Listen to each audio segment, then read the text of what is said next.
What is the ascension of the Lord? What is the theological meaning behind this feast?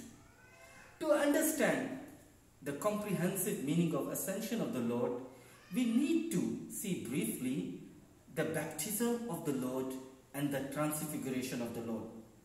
At the river Jordan, through his baptism, Jesus began the new exodus, that is, going towards heaven, as it is written in the Gospel of Matthew chapter 3 verse 16. When Jesus received the baptism, the heaven was opened. That means that no more earthly exodus. Our new exodus is going towards heaven. At the occasion of the transfiguration, the two prophets, when they visit Jesus, they also talked about exodus, which was about to happen in Jerusalem. Let's see the Gospel of Luke chapter 9 verse 31, where it is written, they appeared in glory and were speaking of his exodus. Now, putting together the baptism of the Lord and the transfiguration of the Lord, the ascension is the culmination of the Jesus' earthly life, that is, going to the Heavenly Father, going back to the heaven.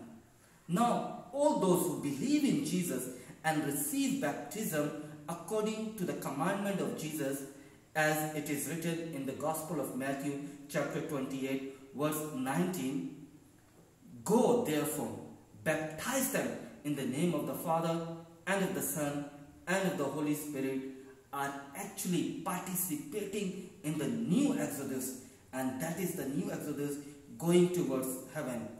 And now, what is transfiguration? Transfiguration is the participation in the celebration of the sacrament, as Jesus has already told us in the Gospel of John chapter 6 that I am the living bread. And when we receive any sacrament, baptism, confirmation, confession, the Holy Eucharist, the marriage and the Holy Order, actually we are participating in the transfiguration of our Lord, that is, to receiving the Lord going towards the new exodus. And now, with the ascension, we are assured that we will one day will be lifted up, will be ascending, will be going to the heaven as our Jesus Christ, our Lord, our Savior has gone.